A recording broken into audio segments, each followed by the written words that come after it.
Welcome to the Natural Health Podcast, where we bring awareness of sustainable health in the business hustle space. The Natural Health Podcast is perfect for the high-performing, business-minded individuals who want to work with their biochemistry to achieve success and optimal health. It's Friday, which means it's time for friends sharing facts about health, business, and overall success. In today's episode, we talk to Donny Makower. Donny Makower is a business leader and a marketing veteran who aligned his personal and professional endeavors around plant-based living. He is the CEO and founder of Radical Superfoods, an innovative new brand that makes plant-based superfood products. He was previously the president and co-founder of Red Interactive Agency, a premium digital marketing agency that he successfully sold. Donny is also a passionate public speaker and the chairman of the board of the Gentle Barn, a national non-profit organization specializing in the rehabilitation of abused and neglected animals. Some fun things and interesting things about Donny are, as a kid, he grew up practicing magic. It was one of his hobbies, and he performed magic shows many times when he was younger, and he still does it now and then for his family and friends. He also studied martial arts for many years. Donny earned a black belt in Shotokan, I hope I'm pronouncing this right, karate, and studied Wing Chun Kung Fu for a handful of years. And an interesting fact for all the Aussies out there, he also studied one semester of his undergraduate studies at the University of New South Wales in Sydney and absolutely loves Australia. Welcome to the Natural Health Podcast, Donny. Thank you very much. I'm happy to be here. Beautiful. So we've got a magician on our hands. You do. Yes. That's not the first word I would use to describe me, but it is true. It has been a lifelong hobby. And so I enjoy it to this day. Yeah, that's absolutely, it's magical, magical. I love watching it on TV shows where they try and get all those magical tricks. You're just so intrigued, and knowing the behind the scenes, I mean, would blow our minds.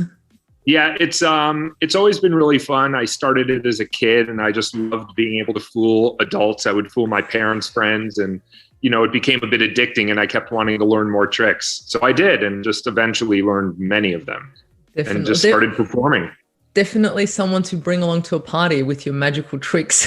Yeah, it's a good time. It's fun. I love it. So you've been to Australia. I mean, you studied in Sydney. I studied in Sydney. I lived there for around 7 months. I traveled around. I really loved it. And then, in fact, I loved it so much that when I got married, my wife and I went for our honeymoon back to Australia. And so I've actually been there twice, once for a couple of weeks. That was the honeymoon, and then once for, over half a year. Yeah, it's brilliant. I absolutely love Australia too. And Sydney's pretty good. I lived in Sydney too, so can definitely relate to that. But Melbourne is a bit better. Wonderful. Yeah. Have you made your way down to Melbourne? Yeah, I did. I was in Melbourne, not for too long, but I did go there on my travels. Beautiful, beautiful. Got to come back down here and enjoy the coffee culture, the food culture, all of it. It's absolutely brilliant. Yeah. But look, reading your bio, I mean, you've done so much throughout your life. You've had your business, and I'm pretty sure you've done so many things before that. And now you've opened up your own, Radical Superfoods, which is absolutely amazing. But we want to understand, what have been the key turning points to get you to where you are now? I mean, there would have been a few. Yeah, there were quite a number of them. I can tell you what brought me into the kind of plant-based food world, because that was quite a turn from being in the digital marketing landscape, right? And so that all started, I was always interested in food and nutrition. I think a lot of people have some passing interest and want to be healthy. But in 2012, my sister, who I'm very close with, I have one sister. And by the way, this story starts out kind of rough, but she's okay today. So I'll start with the good part. As grim as it starts, it ends well. But in 2012, she was diagnosed with breast cancer. And while she had surgery to remove the cancer, she ultimately was feeling a similar kind of pain under her arm. And it turns out that there was micrometastasis in a lymph node. And then she was also feeling a similar pain in her lower spine. And when they did an MRI in her spine, they saw that there were early signs of the cancer spreading there as well.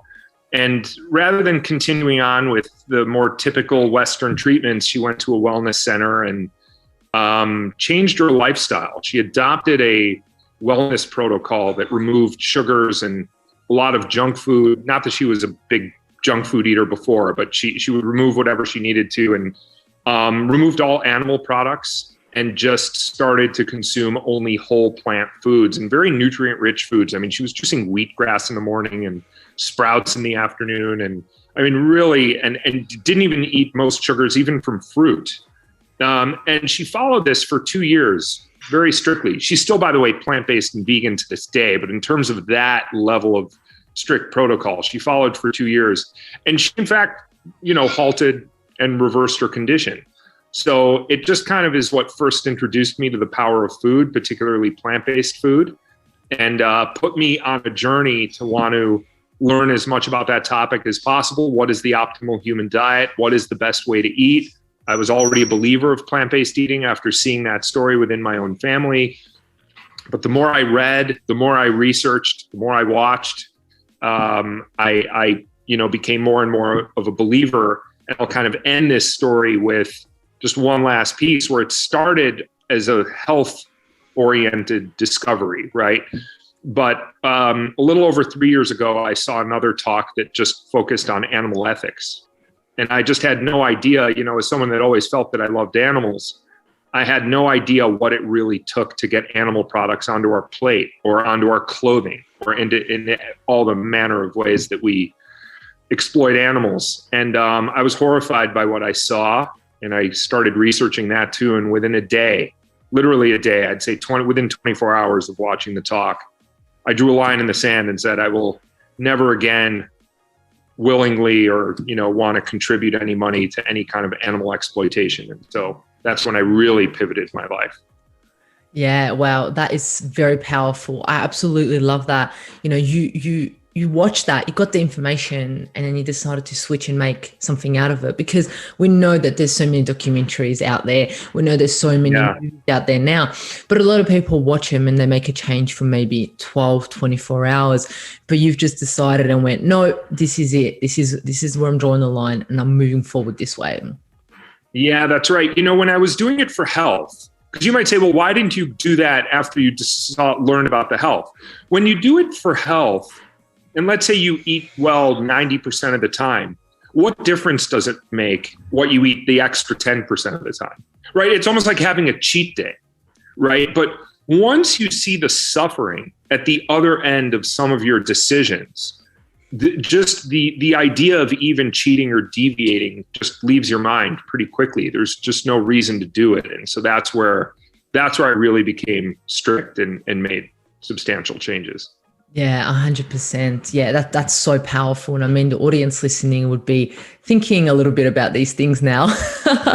I mean, look, at the end of the day, we have pets, we've got pets and dogs and cats as our pets and so forth. But we're all made out of the same thing. We're all energy. We're all made out of the same thing. So why would we abuse something else and not abuse something else? Like, it just doesn't make any sense. Absolutely no sense at all. Yeah, it doesn't. I think most people just don't think about it. There's like a cognitive dissonance there. I mean, if I asked most people, do you love animals? 99% of people would say yes. And if I asked that same group of people, do you advocate for animal cruelty? 99% of people would say no. And yet their day-to-day behavior runs totally counter to that, because we categorize animals, because people say, okay, these animals are pets, and then some animals are wildlife, like elephants and giraffes and dolphins, and we're going to respect those animals. They may not share our homes with us, but we're going to respect them and love them in our own way there, right? And then there's livestock, poultry, and seafood, where they're just faceless units of production with no real value other than as food or other goods that we might make from them. And but the reality is these animals aren't in on this game plan. They didn't sign up for this scheme. And dogs and giraffes and cows, for example, all have the ability to suffer. And they're all emotional beings. And they all just want to live a pain-free life. And I'm just suggesting that we treat all animals with the same level of respect and dignity, instead of put these arbitrary categories in place and treat them, some horribly and some like family and everything in between. because no animal needs to die in order for us to live and be healthy, right? So I just suggest we leave them alone. 100%, 100%. I love that. And I love how you put some psychology behind how us humans, we categorize. I love that you've put that in there, because you're right. We categorize, this is good, this is bad. And therefore it just changes our mind. Whereas they're both the same. They're absolutely the same. I love that. I love that. The same. So yeah. How long has it been that you have had this lifestyle? In terms of the strict nature of the current lifestyle that I live, it's a bit over 3 years. Brilliant, brilliant. So look, I guess, on this podcast, we talk a lot about success. And I mean, you would have had a lot of success in your past business, the marketing agency and so forth. And I mean, you have a lot of success now too, but I guess it would have looked different. Your success would have looked different. So what does success and optimal health in altogether look like for you right now, Donny?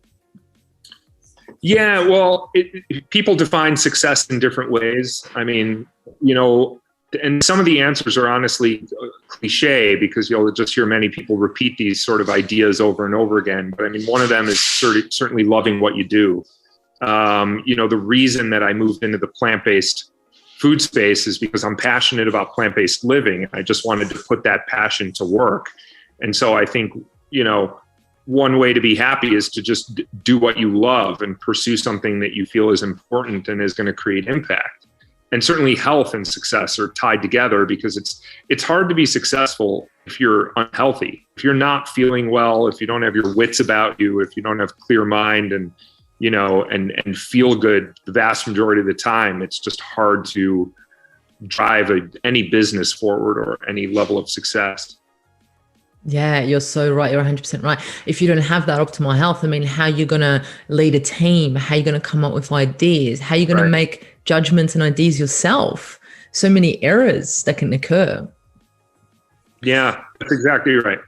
Yeah, so let's talk about today's topic, which is health is the missing link for success. And in there also, we'll talk about a lot of other things. But we'll discuss a little bit about health in regards to, what drove you to, live the lifestyle that you're living right now, and what got you the success that you have right now. But as a successful business professional, how important do you believe health was and still is for your current success? Yeah, I mean, really important. And again, watching what happened with my sister was a primary trigger that got me to do what I'm doing now. And again, I think most people want to be healthy, but aren't sure what to do. I think there's a lot of market confusion out there, and people hear about different diets or things they should or shouldn't eat. And there's a lot of misinformation, and it is confusing. There's a lot to sort through. But, again, I always go back to, I don't know how you succeed if you don't sort of live a life that tries to optimize wellness. No one's going to do it perfectly, and I don't either. Now, I'm all the products I eat and all the foods I eat are definitely plant-based and vegan, right? But I know that the best way to eat is to eat a whole food plant-based diet. You want to minimize junk. Does that mean that I'm never going to have vegan ice cream? No, I'll have vegan ice cream periodically. Is that the best thing for me? No, I will treat myself. But the vast majority of the time, you just want to eat well because you're fueling your body, and it just, again, it has a really, really big impact on how successful you could be, because you want to get the most out of every day. So you want to fuel your body in the best way possible. Not to mention, you want to sleep well. You want to minimize stress, right? Wellness is far greater than just what you eat. But the food you eat has a very significant impact on your well-being.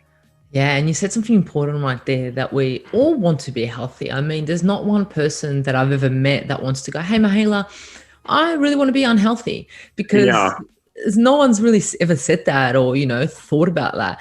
Everyone believes that they're doing the best thing they can. And you also said an interesting part there that, marketing has a lot to do with it. When we go to the shops, I mean, I don't know about where you're living, but I know here in Australia, we have an aisle called the healthy foods aisle. And that makes me think and go, okay, this is the healthy food aisle. Most of the stuff in there actually isn't healthy because it's all processed. But then it makes me think, what are the rest of the aisles if this is the healthy food aisle? Yeah, no, you're right. And it is complicated, because there are processed foods that just by virtue of being processed doesn't mean it's unhealthy. For example, if I make a green juice in a juicer and I just take a bunch of kale and I put it through a juicer and out comes juice, that's processed, but that doesn't mean it's unhealthy. Right? If I make a smoothie with a bunch of whole food ingredients, as soon as I turn the power on that blender, it's a processed food. So I don't think foods are unhealthy just by virtue of being processed. I think it's about what ingredients are in that product, and on balance, are you getting, is this healthy for you in promoting wellness? Such a great point. Absolutely love that. And the ingredient list is so important. And I mean, most people turn around the ingredients list and they see about 15 things, and most of the stuff they don't understand, and they just go, oh, that's all right, and they just eat it. Or they go, I don't know what it is, but it tastes good, I'm just going to have it. But it's all about being, I guess, educated, like what is in the food. Yeah, I think a lot of people aren't sure what many of the ingredients are that are in their foods, and it's interesting because, again, I have a part of a food company now, and we have ingredients that are in our products, and we actually list every ingredient on any given product page. If you're reading about a product, at the bottom of that page, we list every ingredient, and you can click on that ingredient, and you can actually read about what is that ingredient and why do we use it. And we even link to a third-party site that has nothing to do with us. It might be a study. It might be some site where a doctor wrote an article. It could be anything that at least feels like a reliable source that verifies what it is that we wrote about that ingredient. So it just allows people to educate themselves in case they're not familiar with what they're consuming.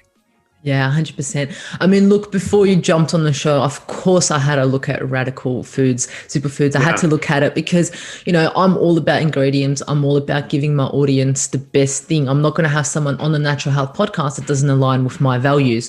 So I looked at it, and the first thing that I was like, what's in the ingredients? And like you said, I got on there and I saw the ingredients, and I love that you wrote what the ingredients are. I love that most of them are organic, which is absolutely brilliant. Yeah. And it's key. And this is the thing that I want more companies doing, is being transparent for us, to make it easier for us as the consumer to look at what are we buying, what is in this. And this is where the role of individuals like yourself and companies like yourself is to educate us also. Yeah, that's right. And I think, again, it goes back to most people want to be healthy, but they're not sure how. So I think every bit of education has a significant cumulative effect. And if you're buying food and you don't know what every ingredient is, you should understand it. And so that's why, again, we will provide the description of every single ingredient we use, no matter how small, on our site with a description. I don't think a list is enough. And most of the ingredients we use would be recognizable. I mean, if we have kale and organic kale, you know what kale is, or if we have blueberries or things like that. But there may be some ingredients that people are less familiar with. So we just want there to be an understanding. Yeah, especially the herbs, I mean, unless you study herbs or eat herbs or are aware of herbs, a lot of individuals don't really know. They've heard about, ashwagandha, they've heard about, the withanias, they've heard about maybe rhodiola sometimes, or some herbs. But most of them, a lot of people haven't heard, and we're not really, I guess, that educated about herbs and the power of these plants and herbs that they have on us. Yeah, that's right. And yeah, these botanicals can be quite powerful, particularly when you stack them on top of one another in the right combinations and in the right proportions. You can provide real functional benefits to people, and again, functional foods are one that address certain needs that people have, whether it's, if you have low energy and you consume a functional food or ingredients that boost your energy, that solves a problem for you, right? And so we use functional ingredients, whether it's for focus, for energy, for stress, for sleep, for immunity, for whatever it might be. And we're still a relatively young company. Right now, we just have 3 products to market. We're working on our 4th and beyond. We have a pipeline of a series of products that we're planning to release. But right now, it's just 3. and trust me, I love Australia, but right now our products are only available in the US as well. But hold on, we're working on it. Beautiful. I can't wait. I'm excited. I hope I'm one of the first ones to hear about it, so I can definitely share that, because I love when you find companies that have amazing values like yourself, and companies that have the ingredients that are actually beneficial. So when you combine the two together, it's a rare case. Let's put it that way. But look, let's talk a little bit more about eating a plant-based diet and how it's actually changed your life, and in particular your health. What have you noticed have been the most symptoms that have gone, or the things that you have experienced that you're surprised? Yeah, well, for one, I lost weight. I had excess weight. I was never like super heavy, but I was definitely carrying some extra weight that I was not doing me any favors. And so I lost weight in a good way, and I've now balanced out, and I've been the same weight now for a long time. But I lost upwards of 20 pounds. So maybe 25 pounds, something like that. So it was significant. I'm fairly tall. I'm 6'3", so I hide it well. But that was a good benefit. I think you also just generally feel better. I mean, I eat a lot of nutrient-rich foods. I don't eat a lot of junk, as I was saying earlier. And so you're just putting the right fuel in your body, and, you can get all the nutrients you need on a plant-based diet. I mean, there are myths out there like, where do you get your protein? And, people wonder about all kinds of things. And I'm often answering questions for people who aren't sure or have some confusion there. But I've just been feeling really good. And one interesting benefit is that I used to have fairly bad eczema, where you get red, kind of itchy skin. And ever since I changed my diet, my skin has gotten significantly better. So that was a really nice byproduct of changing my lifestyle. Yeah. And I mean, look, the key is also plant-based. I mean, you are vegan, but you went more plant-based. Like you said, you have that vegan ice cream here and there, that vegan chocolate, which are absolutely delicious, by the way. Yeah. But it's kind of like you've introduced, or you have so many more vegetables, so much more fruit, so much more whole foods in your diet right now, which feeds your body. So therefore your eczema cleared up. Therefore, you got clearer mind. Therefore, you're able to focus more. You might even have more energy. Yeah, it's definitely good for energy. Of course, good sleep is also good for energy. So it all goes hand in hand. But yes, the energy, you can definitely get nice benefits, I think, by eating, a clean diet. So it has just a massive impact there. Yeah. I mean, that's absolutely brilliant, because you're introducing a whole foods diet into your diet, and you're having so many more minerals and vitamins that not just you, but other people that may be eating their, average American, average Australian diet. I mean, there's not many whole foods in that diet. They might have one or two a week, if anything. And you mean in a traditional diet? Yeah. I'm sure a lot of people just eat a lot of junk food and fast food and things that maybe are tasty, but not so good for them. And sometimes not even that tasty, but it's what people get used to. And the interesting thing about this is that I think people might wrongly assume that people like me are just eating like rabbits or something, as though I'm just eating a bunch of lettuce and carrots and salads. And I do like salads, and I had a really massive salad for lunch today with a lot of great ingredients in it. But I eat plant-based versions of virtually any food that you could think of. It's one piece of advice I often give people, where they say, gosh, I could never be vegan, right? I hear people say this all the time. I could never do it because I love too many foods. I can't give up cheese. I can't give up meat. I can't give up whatever, fill in the blank. There is no food that people eat on an animal-based diet that I can't eat. I have milk here. I have yogurt. You want meat? I can make you a burger. I'll grill a burger for you that you'll think is meat, right? And there's so many variations of this now. I can have pizza. I mentioned ice cream. Again, you want to limit these kinds of foods. But the point is, it's not like I'm just eating a bunch of salads. I'm eating a wide variety of food. And I can get burgers, by the way, that don't have to be plant-based meat that's trying to taste like meat, which a lot of those are delicious, right? I don't have an issue. But there are many great veggie burgers that are just made from vegetables, right? And they taste so good. And so I just don't feel like I've lost nothing. If anything, I've gained. But I eat just as wide a variety of foods, if anything, even wider than I did before I was plant-based. It's just opened me up to more options. Yeah, which is counterintuitive. It's absolutely brilliant that you said that, because I know myself, when I go to a wedding or anything along those lines, I know once they've totally forgotten my dietary requirements, and they're like, oh, they put like, pork in front of me, and I'm like, oh, no, sorry, I don't want that. And then they're like, and then I'm like, oh, anything plant-based? And then literally a salad came out. This was at a fancy wedding venue, and I was like, this is still the misconception. And this is still the misconception like a year ago here, that it's just salads. That's all that vegans or plant-based individuals eat. Whereas it's so much more, and there's so much flavor, and there's so many new things going about, and so many, creative individuals coming out with food and coming out with like zucchini burgers, black bean burgers, and so forth. And like so many things you can do with jackfruit. It's absolutely brilliant. So I'm glad that you did mention that and put that in there, because, you can do it. And the interesting thing that I watched a talk on TED Talk, and they said, how about you go plant-based Monday to Friday? How much would that change the world?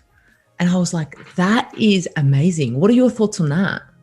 Yeah, it's a good question. I have a two-part answer to that. Look, my big push and advocacy is really centered around the animals, right? Because I really am against animal exploitation. And there are a lot of arguments that people have against veganism, right? Like the common questions. Well, where do you get your protein? We've been killing animals for thousands of years. This is not new. It's part of culture. Animals eat other animals in nature. We're just animals at the top of the food chain. We're not doing anything different than lions or sharks or other animals, right? There's all kinds of excuses that people have, of which we can go over as many of those as you'd like, right? But then there's also, so there's the ethical argument, there's the health argument, and there's the environmental argument, right? Because the environmental impact of animal agriculture is really significant in a bad way. And any one of those three reasons is compelling enough to live a plant-based life. Any one of them. Taken in combination, it's overwhelming. And so I just think that for me, the thing that when you ask your question, well, what do you do if you just stop eating animals on the weekend, or you stop eating animals Monday through Friday, however you want to split up your week? The reason I brought up these reasons and why I do it and why the animal part is so important is, if you're doing it again for health, sure, I'm eating healthy for this many days and I'm not eating healthy for that many days. But I believe that, there is an ethical problem with killing animals in an era when we don't need to do this anymore. We know these animals don't want to die. We know they don't want to suffer. We could tell from their behavior. We could tell it all the way from the very smart animals like pigs, all the way to animals that maybe don't have the same level of intelligence. I'm not suggesting a chicken is as smart as a pig, let's say, but neither of them want to suffer. Neither of them want to die, right? We know this. And so the question is, once you see that as an injustice, why would you do it at all? Let's substitute in any other injustice. So let's say I said to you, I don't believe in child abuse. You should not abuse your children. So I'm just going to abuse my children once a week, right? It would sound just crazy, because you would say, no, why would you do it at all? It's wrong. Why would you participate? That is how I feel about this. I know that it's wrong. I know I don't need to do it. I know what the suffering is. You're voting with your dollars every time you buy a food product. You're either voting to perpetuate that suffering, or you're voting to support plant-based initiatives and projects that are much better for our health, our planet, and the animals. And so that's why I make no exception. Now let's take that and put it aside for a minute. I realize that not everybody listening to this podcast is going to go, you know what? You're right. I'm vegan tomorrow. I'm going to cut it all out. I would love for that to happen, but I just know that some people need to be on their own journey to make that happen. And so you're going to start to make adjustments for certain products, certain days of the week. I am totally in favor of it. For every day that you're not buying animal products, for every meal that you're not buying animal products, you are helping animals, you're helping planet, helping your health, and so yes, I'm in favor of people doing that for a transition, but only until you can get to the finish line, right? Why do it at all? Yeah, 100%, definitely. And I love your passion behind it. I love your your drive behind it, because it's definitely going to, it's like you're talking for the animals who unfortunately can't talk English or can't talk human language. So you're there for them. And I love that. It's absolutely brilliant that, they're given a voice thanks to you. Yeah, they really cannot speak up for themselves, and they are totally helpless, and we are breeding these animals into existence for the purpose of exploiting them. It's really bad for the vast majority of these animals from day one, right? Factory farming is a very serious problem. And I know that there are going to be people listening that go, well, you know what? I totally agree. Factory farming is bad. That's why I only buy humanely raised meat and cage-free eggs and organic, and I buy the ethical versions of these foods. The problem is there is no ethical version. All of these animals, regardless of how good a life they have, they all go to the slaughterhouse. They all get killed at a fraction of their lifespan. And you would never accept that for a dog, right? If I said, let's say I took a breed of dog that would live to the age of 15, but I said, look, I'm going to give this dog the greatest life in the world. They'll be running outside. They'll be playing with other dogs. They're going to get all the love and attention. And when they're 2 years old, even though it's just a small fraction of their lifespan, I'm going to kill them in the middle of the night. We'll just slit their throats so we could eat them because I bred them for this purpose. They're just there to be my food. No one would say that that's humane. You would say, no, because you didn't have to kill them. You could have just let them live. You could have eaten something else, right? So just because an animal lived a good life for some fraction of its lifespan does not in any way justify terrifying them on this way to the slaughterhouse and slitting their throat and doing all these horrible things that we do to them. So there's just no good way to kill an animal that doesn't want to die, is the reality. Yeah, 100%. Yes. Just taking a breath in, getting all that in, isn't it? Look, part of what I'm doing here with what I'm saying is I'm slowly addressing a variety of things that I know people think about. 100%. Right? And there's many. We won't even get to them all. Yeah, it's the beliefs that we have grown up 100%. And I mean, you see videos out there of kids being like, "Mummy, what's this? What am I eating?" And then they say, and the kids are like, "No, this isn't right." So so there's so many aspects of it that, we can address. But I wanted to know a little bit more about radical superfoods, the role with the plants and functional superfoods in achieving optimal health. What do you think what role do you think plants and these functional foods that you spoke about have in making us have optimal health? Yeah, it's really important because from plants you can get both nutritional benefits and functional benefits, right? I actually I grabbed a couple of our products to have here, and I could give you a quick little show and tell, right? These are two of our products. These are hydration powders, right? Like you would actually take a scoop of powder and you would add it to a water bottle, kind of like this, like I use reusable water bottles, and I put a scoop in the water, add some ice, shake it up, and I drink it over the course of the day, right? And we developed these actually after COVID hit because we were just doing some social listening and going, well, what's top of mind for people? Most people are quite bored with just water. I'm a big fan of water, right? Water is very important. But some people want something more just from a taste and experience standpoint. So we said, look, what's a way to upgrade your water?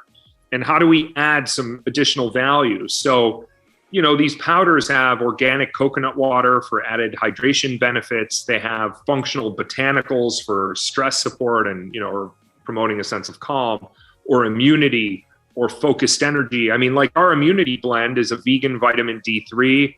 It's vitamin C from organic acerola berry, and it's zinc. And we know through scientific evidence that C, D, and zinc are really good for your immune system, right? No one's going to tell you it'll prevent you from getting sick, or, you can't make certain claims, but we know that these are supportive vitamins and nutrients for your body. And so that's just one example. So these are just great because you're drinking anyway. Why not just add a scoop of this to your water? And now you get antioxidants, you get better hydration, you get these botanicals. And then with something like Super Cocoa, this is the other one I'll show you. This is like our superfood hot chocolate. Like this has little packets in here, and you rip it open and you just pour it into a mug and stir it up, and you can even make it cold. You could blend it with ice and you'll have like a chocolate shake. But what we did is we have hot chocolate, we reimagined it. So we have in our hot chocolate, we have kale and broccoli and spinach and cauliflower, beet, carrot, and 7 fruit and 6 grams of organic pea protein and ancient grains and seeds like chia and quinoa and gluten-free oats. And we have all kinds of ingredients that we've never seen in hot chocolate before, and no added sugar, by the way. Yet it's still sweet and indulgent with 2 types of real cacao. And, we like rethinking what food could be and allow you to experience it in a way that is beneficial, really enjoyable and delicious, and health promoting. So that's what our products are about. I love that. I love that you took water, right? So we need water. Everyone needs to drink water. Most people drink enough water, most. But the thing that I love about it is if you understand how electrolytes, how minerals, how vitamins, and how these herbs work, the thing that I love about it is that you're sipping on it. So you're constantly soaking your cells in with these minerals and vitamins. It's not just that one hit. You're constantly having it, which is absolutely amazing. And I saw that you have, coconut water in it. Oh my gosh, that is absolutely brilliant. The reason why is because electrolytes. So many of us have anxiety. So many of us have depression. So many of us can't focus because we don't have an electrolyte balance. Our electrolytes are just all over the place. They're not balanced enough. We think sodium's bad, but we don't have enough of it because it's actually gives us clarity. So I love that. Like looking at those ingredients and what you did is just absolutely amazing. And you put it in a drink, which is so smart. Yeah. And what's nice about it being in powder form is, it's very durable on the shelf and just very easy to make it. We don't need to ship you single-use plastic and ship water. Most drinks that you buy that are ready to drink, 95% of what's in that bottle is water, or you get the idea, the vast majority. I mean, it may vary from product to product, but in many ready to drink beverages, it's water. And so we don't need to ship you water or provide you water. Most people have water. And so you just add our product to your own water bottle and, you end up with a drink that's less expensive, but very functional and nutrient rich. And so you get a lot of benefit from it. And it's also just more ecological. Yeah. Environmentally friendly. You're not using those plastic bottles. I'm using single-use plastic bottles. A lot. And you can use your own filtered water. Use your own water. Yeah. It's nice and easy. Which is absolutely brilliant. So how would those help, a busy business professional that's running around, has the business, they're like not really thinking about what they're drinking or what they're doing. How can something like that assist them to, achieve, clarity, achieve focus, clear their head? Yeah, you can almost think of, even with just the 3 products we have, you can almost think of it as a mini system. We don't talk about it this way on our site necessarily. We tie 2 of them together, but you can almost use all 3 this way. So if you think of these 2 hydration drinks, right, we call them radical elements. And, our company, I know our logo says RDCL Superfoods because we spell radical without the vowels, right? So that's radical superfoods. But this is the one, this yellow one is the passion fruit, and this has the focused energy blend. Well, most people, unless you need to stay up late, you're not taking an energy promoting drink at night, right? So we almost say, take this to promote focus and energy, and you get your cognitive support. It's like productivity. This is what you take in the first half of the day. Think of this as your AM drink or early afternoon, from the time you wake up to, let's say, 1 or 2 in the afternoon. This is the calming one. It's not going to make you sleepy, but it calms the mind and calms the nerves, which means when you do finally go to sleep, a lot of the things that keep people awake at night is worrying about something that happened the previous day or worried about something you need to do the next day. People have an active mind, and this helps calm you. So there could be a sort of a byproduct of sleeping better. So we almost like to think of this as first half of the day, second half of the day. Now you're drinking more water, you're enjoying your water, and you're getting functional benefits. And then the benefit of the super cocoa is you could almost think of it as a mini meal. There's only 80 calories in each serving, but you get all these veggies and protein that you can use it as a bridge between meals, but it's just a great, delicious way to get all these plant-based nutrients in because you do have all these organic vegetables and other whole food ingredients in here. So this gives you nourishment, and then these give you hydration and functional benefits. And so if you're working, there's nothing easier than, you sort of improve your day with these two products and just carry it in your water bottle. So there's my answer for you on how it ties in with the business day. Yeah, I love that because it's just so easy. You can just put it in your drink and off you go. And I mean, who That's doesn't right. like a hot chocolate, especially in winter? Or like you said, you can make a cold one. You can make it cold. Yeah, you could blend it with ice, or some people, this might sound funny, but you can actually heat it up, make it as hot chocolate, and then once it's hot chocolate, you ice it. So there's people that will make cold hot chocolate that way, or you just take the powder ice. You could put it with a banana and peanut butter and kale. I mean, you could blend it up into like a smoothie if you want. It's really good. Yeah, that's absolutely brilliant. I love that, you've got that business experience. You understand how important health is for you to be successful in business. And then you've made it easier for business professionals to be successful with these superfoods, which is absolutely brilliant. And we need more of these things in the market and more individuals like yourself that are spreading this message.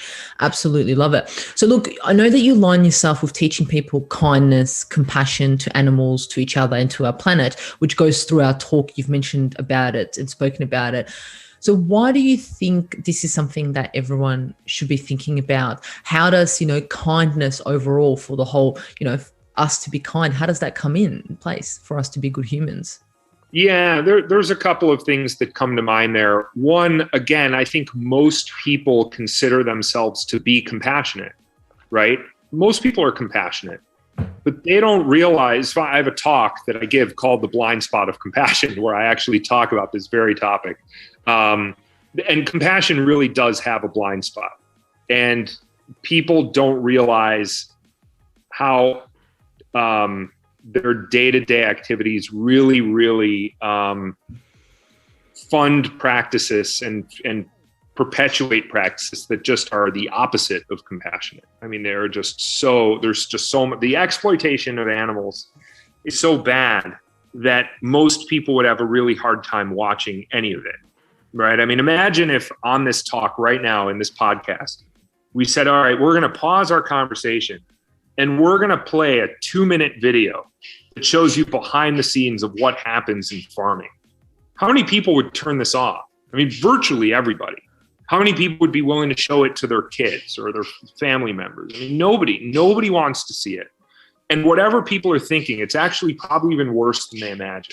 It was worse than I imagined.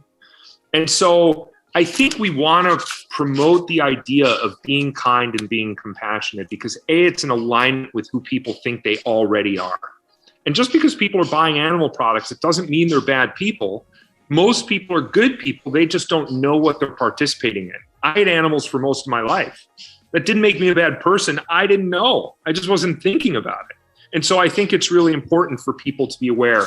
The other thing is, imagine what kind of world we'd live in if we taught kids from the time they're young that we actually care deeply about all living beings, all conscious creatures. And we don't care if it's a fish or a chicken or a cow or another human being. We want to treat living beings with respect. And it's one thing if you're in a survival situation. People like to paint these scenarios. What if you're on a deserted island and you needed to kill an animal to survive, or, you're in a tribe? I mean, I have no doubt that people could come up with situations where you would say, okay, well, philosophically, it's justified there. But look, for the vast majority of people listening to this, you do not need to exploit animals to live your life or to even live a good life or a healthy life. And so, but think of the compassion that people have if from the time they're young and they're children, they are taught to treat all living beings with respect. Now I want you to apply that. Now think about how they're going to treat people. If they're treating fish and chicken and pigs and cows and sheep with respect because they don't want to hurt them, now you get into all the issues that people have in the social justice world, right? And differences that people have among different beliefs that people have or different cultures that people are from. And, that it's just got to start from when they're young. And I think that compassion extends outward. I think it really does. So to me, it's really important. The implications of this issue are significant. Yeah, I love the word kindness. It's such a beautiful word. And I mean, most of us, we believe that we're kind. We want to do kind things. We want to be kind individuals. So I love that. But what I'm going to do is I'm going to link that talk in the show notes so individuals can listen to that if they wish to. I'm going to put it in the show notes so they can get a bit of an understanding of what the blind spot of kindness is and listen to that to get a bit of an idea. But let's talk about some practical tips that the audience can incorporate in their everyday life. I mean, to achieve optimal health and success, what would you think would be some practical tips if you could name maybe 3 practical tips for the audience to incorporate to achieve optimal health and also success in their business? Yeah, if there are tips, this ties in with something that I mentioned earlier, but a lot of people listening to this might say, you know what, I do want to incorporate more plant-based foods, but I'm not sure what to do. One tip I always give people, and again, I got to ride this line carefully because you don't want people eating junk food. So you want people to eat foods that are good for them. But I really feel strongly like this is a good way to start, especially if you are buying the right kinds of foods. But I always tell people, eat exactly what you eat now. Exactly. Just buy the plant-based version of the same food. So if I say to somebody, what did you eat this morning for breakfast? And they say, oh, well, I had Greek yogurt with granola. Fine. You could have Greek yogurt with granola tomorrow too. Just buy the one that's made with oat milk or almond milk or cashew milk or coconut milk, or pick any one of the others. Oh, and I had, what do you have for lunch? You could literally go through every meal that somebody has every day. And all you have to do is when you're in the grocery store, instead of buying this item, you just move your hand over to the right or move your hand over to the left and just buy the plant-based version of that product. And some grocery stores have them next to each other, and others have just sections of like plant-based items all in one area. So it depends, but you can get anything. And so that is one big piece of advice I have, because it makes it really easy and it makes people realize that they don't have to give up foods that they love. Once you do that, now you can start to go, okay, I'm eating this food. I loved hot dogs before and I'm eating hot dogs now. Are hot dogs the greatest health food for you? I mean, maybe depending on what's in it. Like I said, it's all about the ingredients. So I'm not going to make a broad-based statement. But let's say you're eating something that's not good for you, but it happens to be plant-based. Over time, you can continue that transition. But this is the easiest way to start. That's my biggest tip for people. Yeah, that's an absolutely great tip, and people will realize how actually easy it is. I mean, living in Australia, living in the US, in the UK, Canada, and all of these countries, I mean, it's pretty accessible, these foods that you've spoken about. They're not hidden where, we're living in like a, I don't know, rural area where we can only buy certain things. These things are accessible to us every day. So I think it's pretty practical. Yeah, I think so too. And even in restaurants, people may say, oh, well, yeah, I could do that in a grocery store, but I can't do that in restaurants. I traveled, I've gone to different restaurants, I've been in different countries. I'm always able to figure it out. I never feel like I'm missing out. I mean, yes, I go to some vegan restaurants and plant-based where I could get anything on the menu, but I'm telling you, people will often bend over backwards at restaurants because they want you to be happy too. I mean, if I walked into a steakhouse and I said to them, look, and I half jokingly, I may have walked into the wrong restaurant here, but I'm actually vegan. What do you have on the menu? I guarantee you they would be like, oh my gosh, we're going to make this great thing for you. And here's what we're going to do. And I mean, people are accommodating, people get it. And this is a pretty big movement, and more people are eating plant-based. So even at restaurants ranging from places that have virtually nothing on the menu all the way to restaurants that are entirely vegan and plant-based, you could find something anywhere. And oftentimes multiple options within a single restaurant that are delicious. So 100%, because it's the power of plants. We all usually eat plants anyway. Most people are eating anyway. Yeah.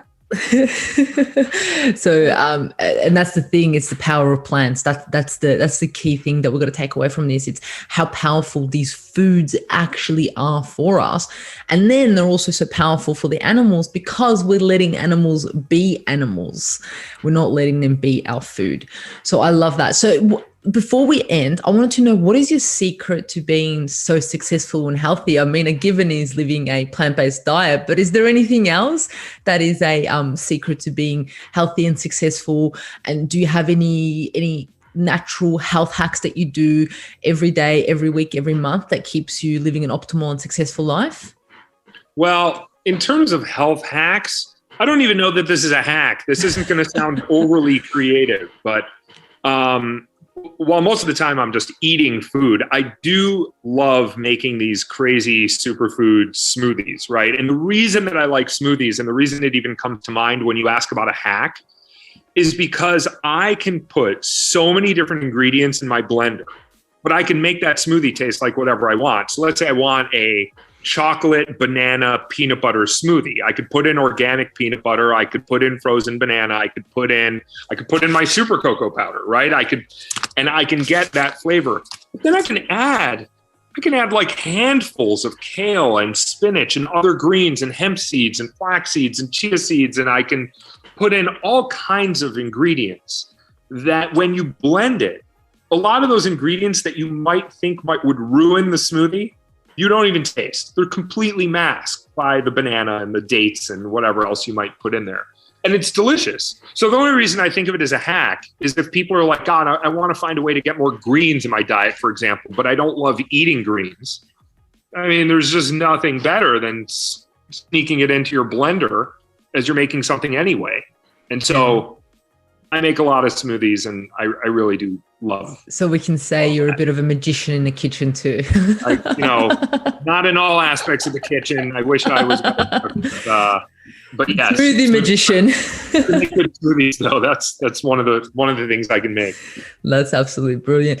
Look, we've come to the end of this absolutely brilliant podcast. I mean, individuals know now how the power of plant-based eating helps you achieve success, but also health as an overall. We've shared a radical superfoods. We shared those amazing products that you've got launched, that you've launched, that you're going to also launch in Australia soon, hopefully. And I know that it is only available in the US, but for any of our US individuals, I know you've given us a code to get a discount, a 20% discount. And I'll put that code in the show notes. And the code is Australia, which is amazing. Yeah. Just Australia, it'll take 20% off your whole order. You just go to our site, which is radicalsuperfoods.com, rdclsuperfoods.com. And then when you check out, you just put in the promo code Australia, or I think I gave you a link that will automatically drop the code in for you if you click on that link. And it'll just take 20% off everything. Beautiful. And I'll put that in the show notes.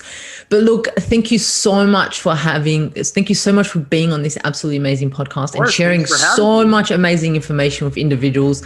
You're definitely a power to change things. And I love your passion and, your drive for it. So thank you so much for being on a Natural Health podcast.